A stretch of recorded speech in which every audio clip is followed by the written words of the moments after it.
Imagine the scene. Deep underground, in the cool, stable air of a limestone cave, a silence that has been cultivated for nearly 1,000 years is broken.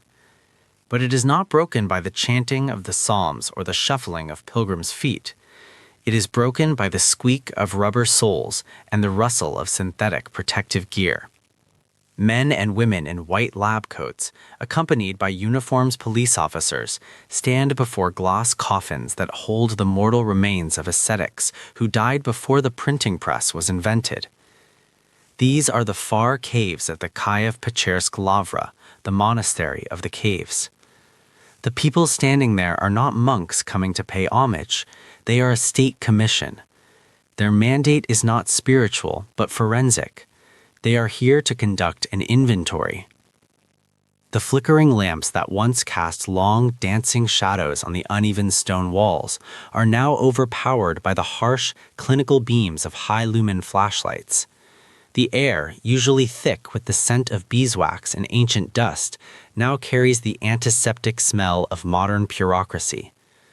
To the outside world, this reads like a procedural headline, a government auditing its national property. But to the monks watching from the shadows, faces illuminated by the faint light of votive candles, this is a violation so profound it borders on ontological horror. These are not merely mummies or archaeological specimens to be catalogued, weighed, and measured. These are the incorruptible relics of saints, men who, through a lifetime of prayer and fasting, turned their very bodies into vessels of divine grace. To touch them with latex gloves, to inspect them like biological samples, is seen as a direct assault on the sacred. The inclusion of veterinarians and biologists in the inspection team added a stinging layer of humiliation, reducing the Holy Fathers to the status of biological organisms to be assessed for decay or preservation. This event marks the crystallization of a conflict that has been brewing for decades, now accelerated by the brutal realities of war. The Ukrainian state, seeking to reclaim the Lavra from the Ukrainian Orthodox Church, which it views as historically and politically compromised, argues that the monastery is state property. In the eyes of the law, the caves are a museum preserve and the relics are museum exhibits, inventory number such and such. The state argues it has a duty to protect these national treasures from theft, mismanagement, or damage. But for the believer, a relic cannot be owned in the way a painting or a statue is owned. It is not an object of heritage, it is a subject of veneration. They argue that a saint is not a static object to be preserved for posterity, but a dynamic intercessor who is active in the present moment. When the seals were placed on the doors, barring the monks from the labyrinthine tunnels where they had prayed daily, it was more than an eviction. It was a severing of the spiritual artery of the monastery. The monks argue that the museum treats the Lavra as a cemetery of the past, a tourist attraction where history is frozen behind glass. But for the Church, the Lavra is a living organism, a place where the barrier between heaven and earth is thin.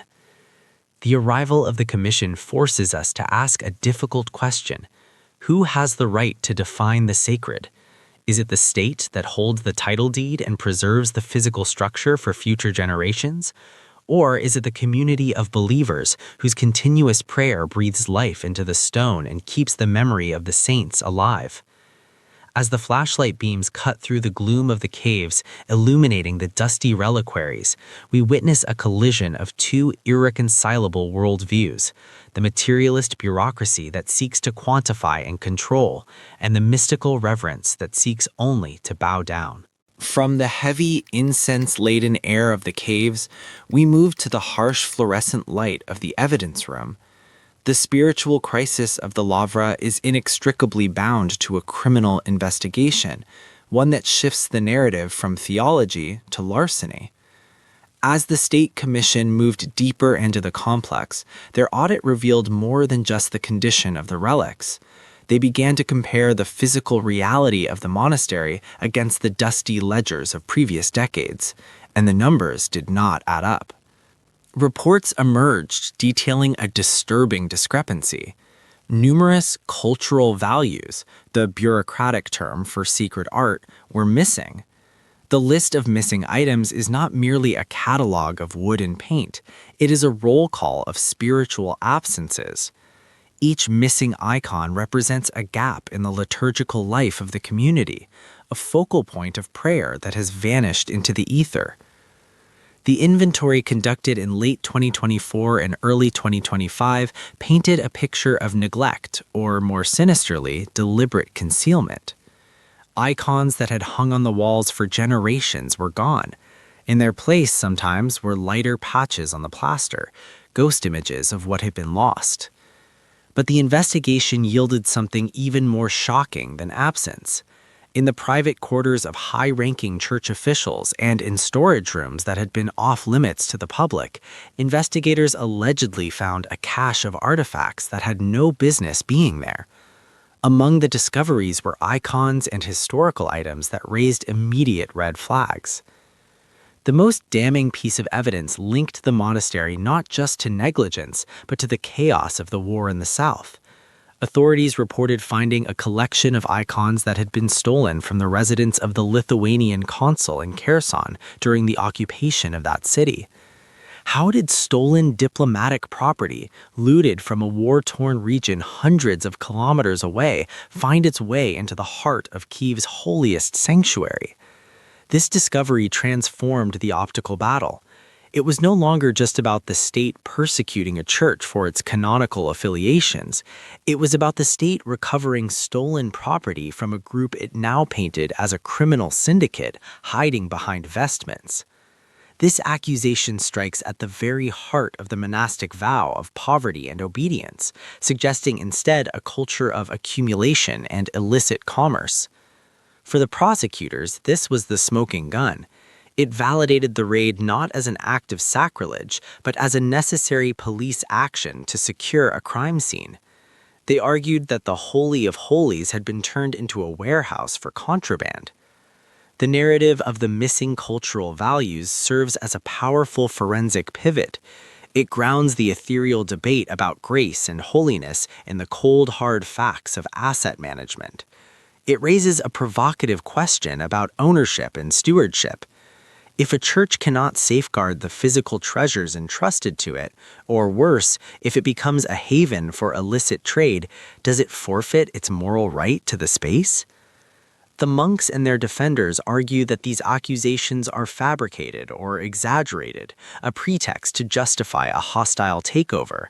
They claim that icons are often moved for restoration or prayer, and that the presence of foreign objects could be the result of donations from fleeing refugees, unaware of the object's provenance. But the inventory lists remain. They stand as a testament to the complex entanglement of faith and finance. When a miracle-working icon is also a multi-million-dollar antique, the line between veneration and valuation blurs. The state asserts that it is rescuing heritage from thieves. The church asserts it is protecting holiness from heretics. But in the middle of this tug-of-war lie the objects themselves, silent, painted faces of saints who have witnessed empires rise and fall, now tagged as evidence in a criminal dossier. Now imagine the Lavra silent. The gates are locked, or perhaps manned by National Guard troops. The pilgrims who once flooded the courtyards have been turned away, or they walk through a space that has been sanitized, turned into a museum where prayer is a performance rather than a purpose. This is the reality the Ukrainian Orthodox Church now faces: eviction from their historical heart.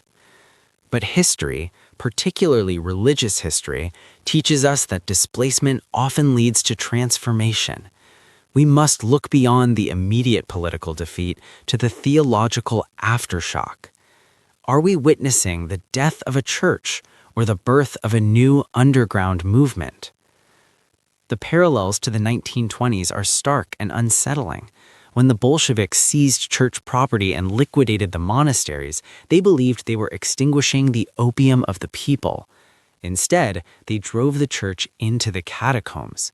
Priests celebrated the liturgy in forests, in cellars, and private apartments with curtains drawn tight. This was the Catacomb Church, a hidden network that survived decades of terror. Today, as the UOC loses its cathedrals and its caves, there is talk of a return to this shadow existence. If the walls are taken away, the community has nowhere to go but inward.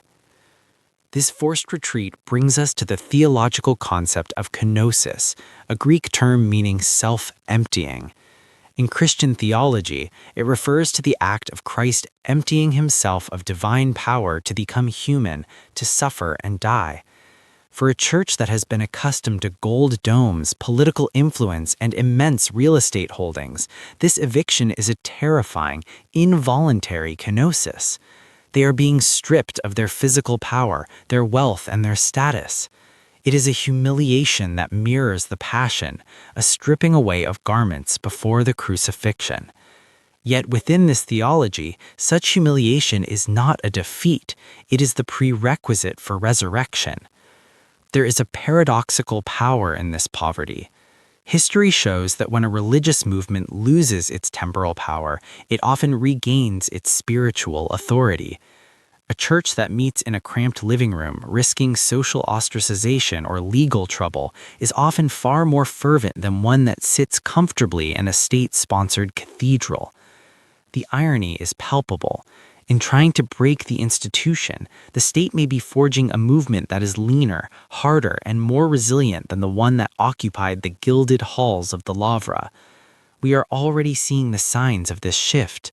Worship services are moving to private homes. The communication is moving to encrypted apps, a digital version of the secret whispers of the Soviet era. The narrative within the community is hardening. They are the martyrs, the persecuted remnant, the true bearers of the faith in a hostile world. By seizing the buildings, the state may have solved a political problem, but it has likely created a spiritual radicalism that is much harder to police. You can padlock a door, you can put a museum inventory sticker on a relic, but you cannot easily confiscate a belief system that thrives on the idea of suffering. In the end, the battle for the Kyiv Pechersk Lavra is a test case for the 21st century.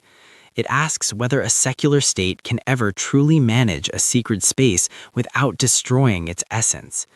It asks whether a church needs a temple to survive. As the sun sets over the Dnipro River, casting long shadows over the golden domes that are no longer theirs, the monks who have been cast out might find comfort in an ancient truth. The church was never the building. The church was always the people. And the people, unlike the icons, cannot be cataloged and locked away in a museum storage room. They carry the sanctuary within them, into the catacombs of the modern world.